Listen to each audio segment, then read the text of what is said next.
The Atwood adventure tag with a book rant thrown in? Stay tuned.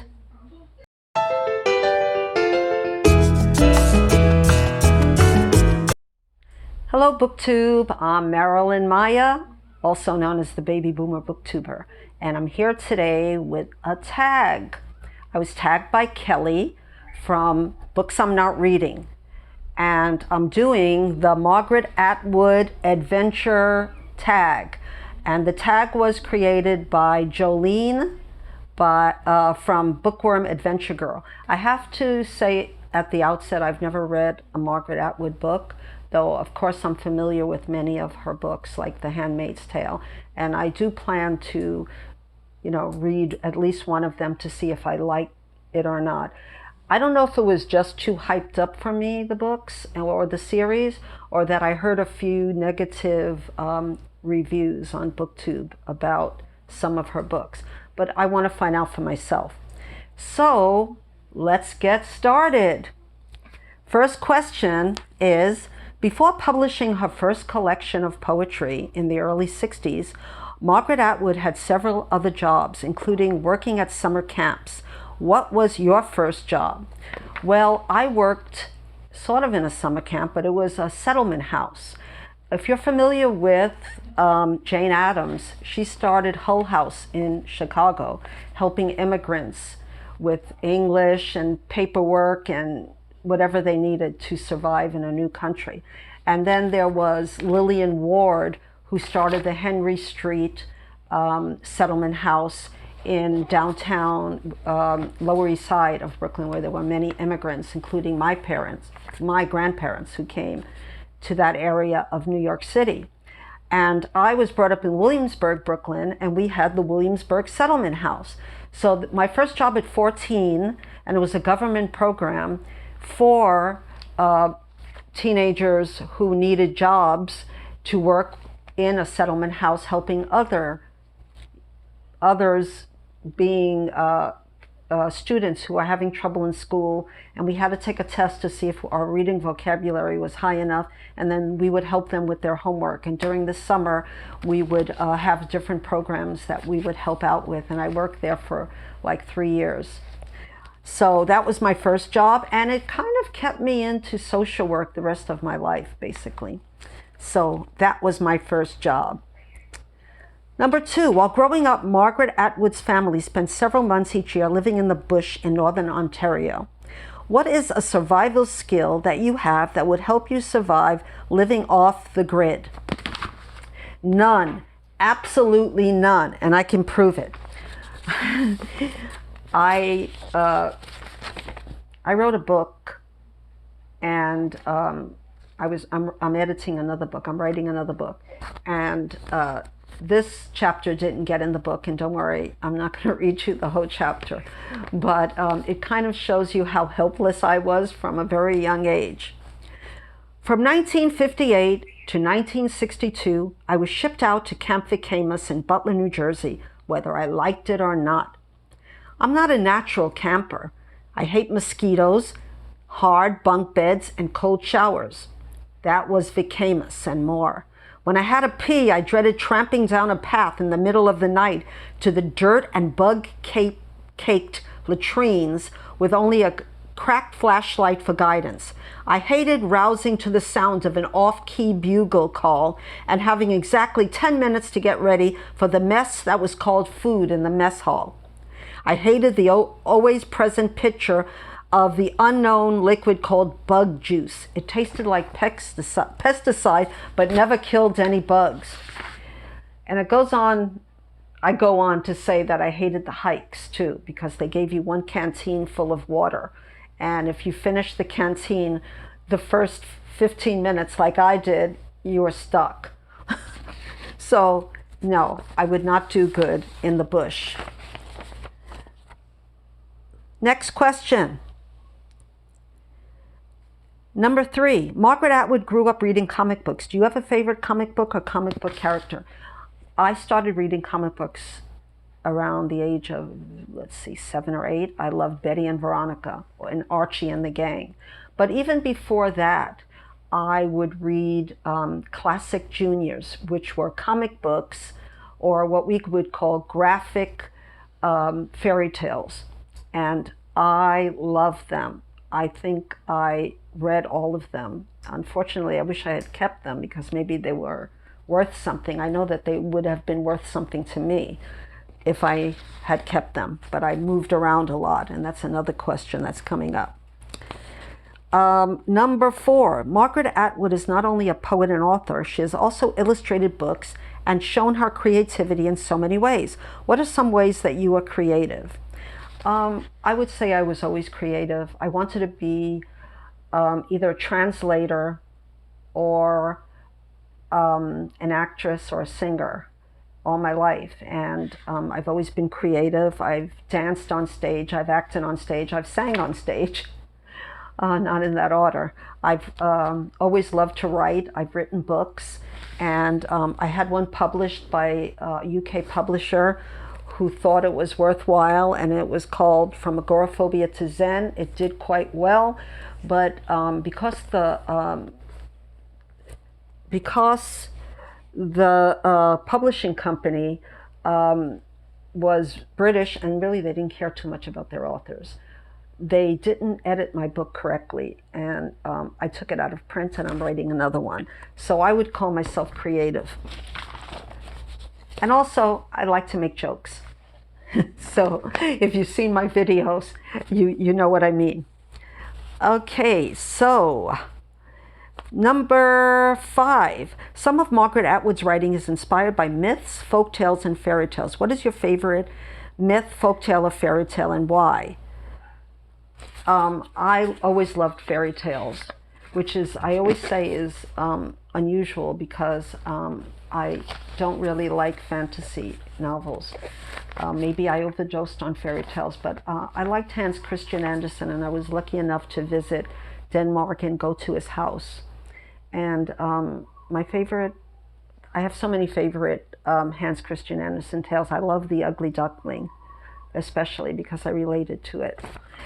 All right, and number 6. Margaret Atwood's most well-known novel is The Handmaid's Tale. What is a task or chore you wish you had a maid or servant for? I have a maid or servant. It's my daughter, who loves to clean. And since I did all the cleaning and cooking and everything else for my 4 children, she's now decided to take over. And that's okay with me.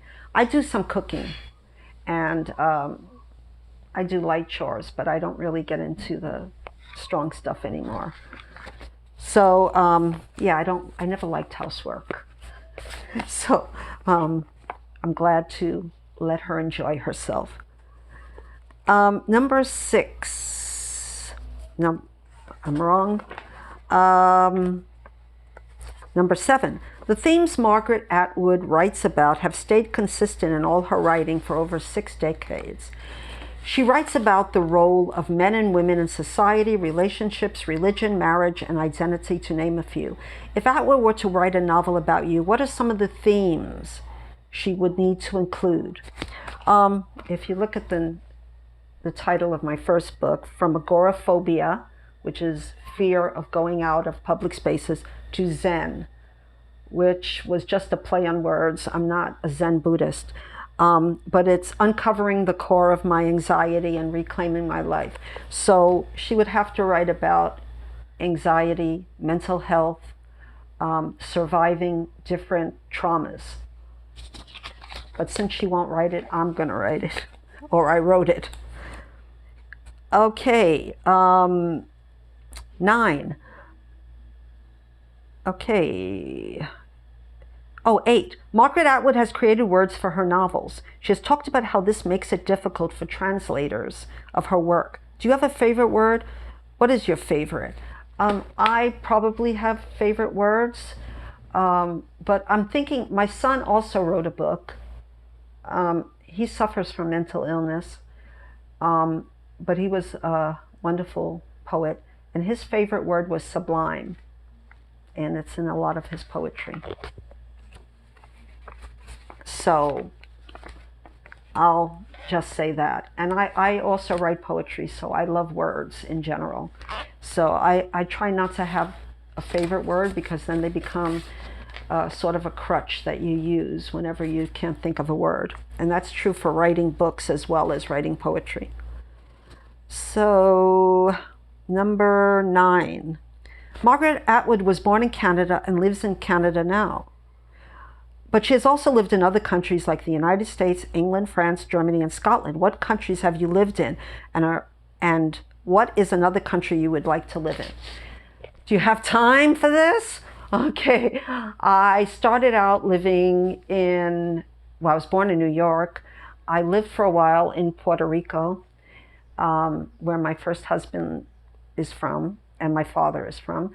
I moved to Hawaii when I was 26, but I also lived in the Philippines, Japan. I know there's another place I lived in. Philippines, Japan.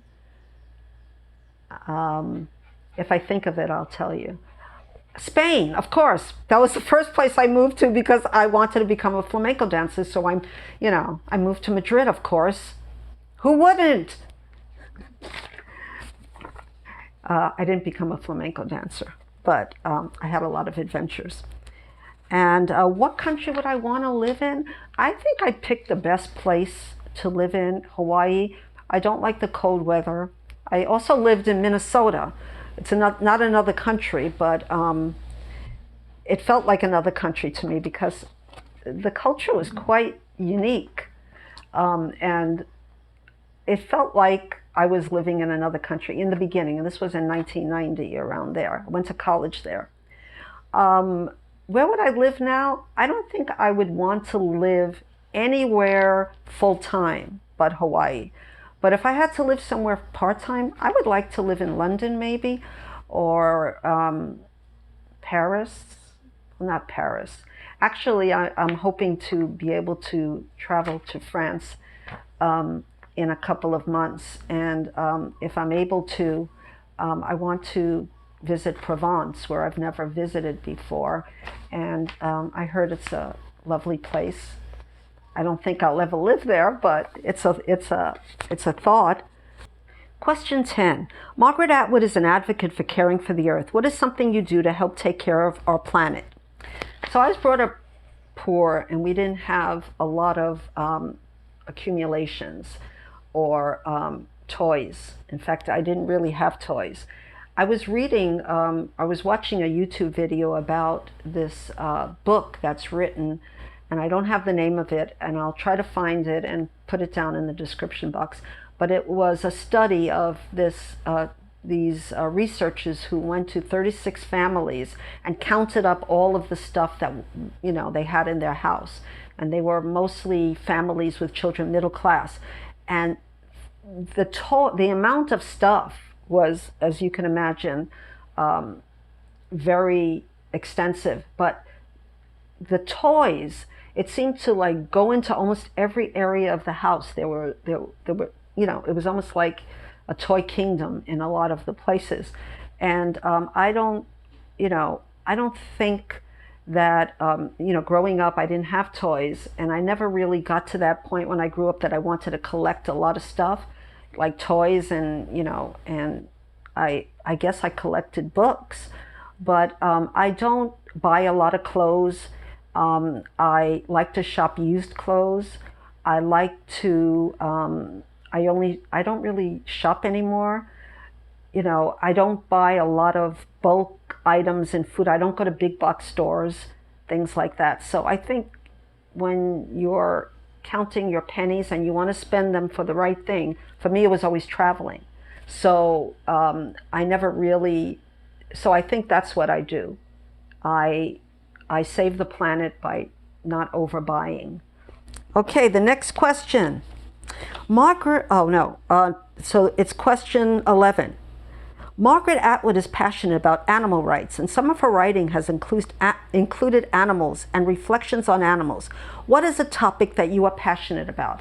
I'm passionate about helping people understand the stigma that is mental health and to end mental health misconceptions. And here's where my book rant comes in. I picked up this book, Unraveling Oliver, after hearing a thriller booktuber talk about it. And it's by Liz Nugent.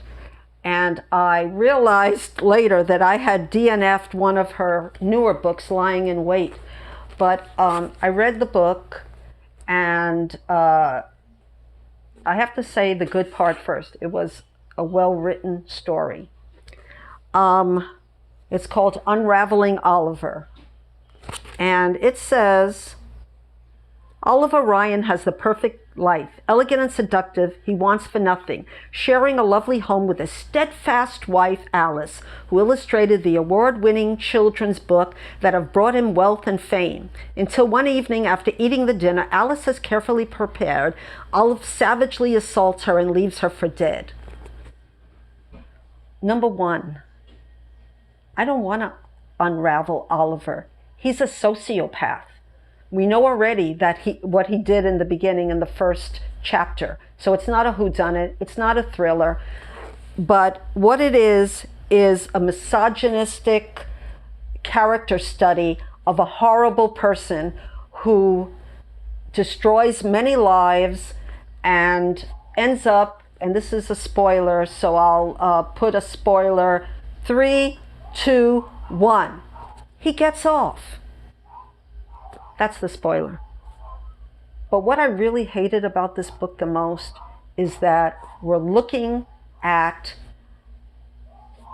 a character study of a man who she tries to make. We're going to feel sorry for him because, hurt people hurt people. I can imagine her saying when she wrote this book. No. Hurt people usually hurt themselves. They don't always hurt others. Mentally ill people aren't violent. Those are sociopaths, which we call psychopaths, and it's not a mental illness. And writing books like this only makes people be afraid of the mentally ill, which they wrongly think of as psychopaths, which is not even a mental health term. So what did I think of Unraveling Oliver? Then I bought it. That's what I thought of it. Okay, now back to the tag. And don't worry, I won't put that in a landfill. So I'm passionate about mental health and helping end the stigma against mental illness, which is sometimes worse than having the disorder itself. Okay, so I'm passionate, as you can tell, about that. Number 12, Margaret Atwood is supportive of new authors in a variety of ways. Who is a newer author, or what debut novel do you wish more people knew about? So I'm taking a different, I'm doing this differently. And I know that a lot of booktubers write books, and a lot of them are debut authors, some aren't.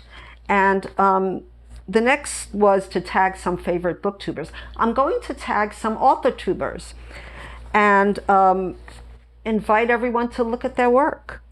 So a booktuber, an author-tuber who started about the same time I did is Margaret Pinard, and she writes historical mysteries. Mark Nash is another booktuber who writes books. I haven't really read any of his books yet, but I know he came out with a new book, and I'll have that in the description box. Everybody knows Alexa Dunn. She's a famous author-tuber, and she writes books that I like, mystery books, so I'm sure you've checked her out. Britta Bowler writes mystery books that I want to check out. And I'm sure if I find any more, and there are a lot of them, there's one, and I'm going to put him in the description box, but he's a friend of Margaret Pinard, and I'll have his name somewhere up in the cards. He's an author-tuber who's, I was in a author-tube discussion with him and Margaret Pinard, and his name escapes me at the moment. So that is the Atwood adventure tag. And I think it's a very interesting original tag by the bookworm adventure girl. And I hope everyone does it, because it really goes into a lot of personal stuff without having to get out a lot of books, which I like. So if you haven't already subscribed, please consider supporting my channel. I'm trying to get to 1,000 subscribers before I hit 1.5 years on booktube. That's my goal. I love having subscribers at all, and I made so many friends here. So hit the notification bell, comment. Did you like my or didn't you not like slamming the book Unraveling Oliver? Perhaps you liked that book, but I'm gonna say what I want to say. This is my channel, and I'm an old dame, so I say what I want. And that book really irked me. So until we meet the next time, I hope everyone is well, and I will bid you, as the sun sets in aloha in Hawaii, aloha.